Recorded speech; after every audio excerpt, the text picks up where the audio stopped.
Dengue क्या होता है, उसके लक्षण क्या होते हैं, उसके लिए कौन सा टेस्ट कराया जाता है। इसके लिए हम पहले ही वीडियो अपलोड कर चुके हैं। यदि आपने वो वीडियो नहीं देखी तो उसका लिंक आपको नीचे डिस्क्रिप्शन बॉक्स में मिल जाएगा।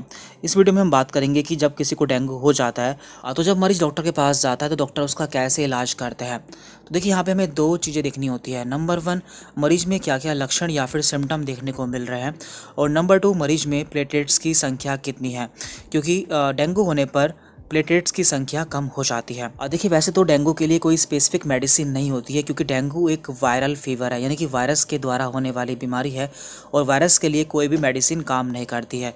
लेकिन फिर भी यहाँ पर हम लक्षण के अनुसार मरीज को दवा दे देते हैं। यदि मरीज को बुखार या फीवर होता है तो हम यहाँ पर पैरासीटामोल टैबलेट मरीज को दे देते हैं, जिससे उसका बुखार कम हो जाता है। और यदि मरीज को उल्टियाँ होती हैं तो यहाँ पर हम उल्टी की दवाई दे देते हैं, जैसे कि एमसेट, वोमिस्टॉप आदि। तो इस तरह की यहाँ पर कुछ दवाएं दी जाती हैं। और बहुत से लोगों को इसमें डायरिया या फिर लूज मोशन भी हो जाता है, तो ऐसे में ORS उन्हें दिया जाता है। अब हम बात करते हैं फ्लूइड मैनेजमेंट के बारे में, यानी कि जब भी किसी को डेंगू हो जाता है तो ऐसे में उसे कौन कौन से फ्लूइड या फिर लिक्विड दिए जाते हैं। तो यहाँ पर हम दो तरह से लिक्विड दे सकते हैं। नंबर 1, ओरल रिहाइड्रेशन थेरेपी, यानी कि मुंह से दिए जाने वाले लिक्विड। तो जब भी किसी को बहुत ज़्यादा डिहाइड्रेशन यानी कि पेशेंट में पानी की कमी हो जाती है, तो चाहे वो उल्टियों के कारण हो, चाहे वो डायरिया के कारण हो, तो ऐसे में पेशेंट को ORS दिया जाता है। नंबर 2, IV फ्लूइड, जिसे कि हम आम भाषा में बोतल भी बोल देते हैं, यानी कि मरीज को बोतल चढ़ाई जाती है। तो ऐसे में 0.9% सैलाइन और रिंगर लैक्टेट सॉल्यूशन पेशेंट को दिया जाता है।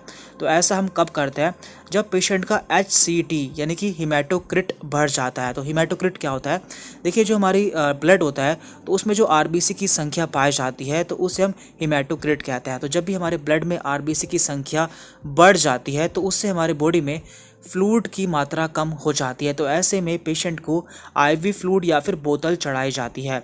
या फिर मरीज को बहुत ज़्यादा उल्टियाँ होती हैं, बहुत ज़्यादा डायरिया होता है, तो ऐसे में भी मरीज को बोतल चढ़ाई जाती है। और नंबर 3 है यहाँ पर ब्लड ट्रांसफ्यूजन, यानी कि खून चढ़ाना। तो जब भी किसी मरीज़ की कंडीशन बहुत ज़्यादा सीवियर हो जाती है, उसके अंदर इंटरनल ब्लीडिंग स्टार्ट हो जाती है। देखिए, जब भी हमारी बॉडी में प्लेटलेट्स की संख्या कम होती है तो हमारी बॉडी में खून अंदर बहना स्टार्ट हो जाता है। तो ऐसे में मरीज को ब्लड या फिर प्लेटलेट्स भी चढ़ाई जा सकती है। देखिए, यहाँ पे जो हमने ट्रीटमेंट के बारे में बात की है, ये केवल एक सिम्टोमेटिक ट्रीटमेंट है, यानी कि यहाँ पर मरीज के लक्षण को ठीक किया जाता है। मरीज का जो डेंगू है या फिर जो उसकी प्लेटलेट्स कम हो गई हैं वो ठीक नहीं होती है। उसके लिए हम मरीज को नेचुरल चीज़ें देते हैं, जैसे कि पपीता, गिलोय, कीवी। तो इन सब चीज़ों से मरीज को आराम मिलता है। तो इसके लिए हमने अलग से एक सेपरेट वीडियो बनाई है।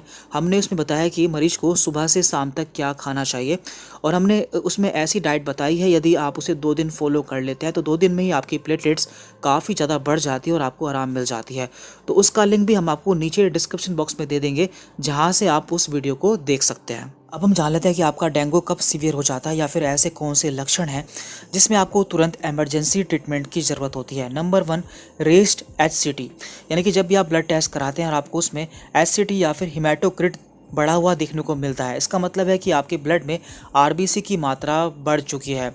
ये कब बढ़ती है, जब भी हमारी बॉडी में फ्लूइड की मात्रा कम हो जाती है। तो ऐसे में आपको तुरंत ट्रीटमेंट की ज़रूरत होती है। नंबर 2, परसिस्टेंट वोमिटिंग, यानी कि यदि आपको 24 घंटे में 3 से ज़्यादा बार उल्टियाँ हो रही हो तो भी आपको तुरंत डॉक्टर से मिलना चाहिए।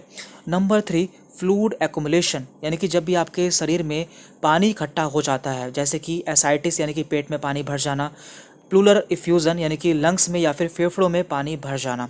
नंबर 4, लेथार्जी या फिर रेस्टलेसनेस या फिर कन्फ्यूजन, यानी कि आपको बहुत कमजोरी लगती है, आपको कन्फ्यूजन लगती है, तो भी आपको तुरंत डॉक्टर से मिलना चाहिए। नंबर 4, टेंडर लीवर, आपका जो लीवर है वो टेंडर या फिर सॉफ्ट हो जाता है।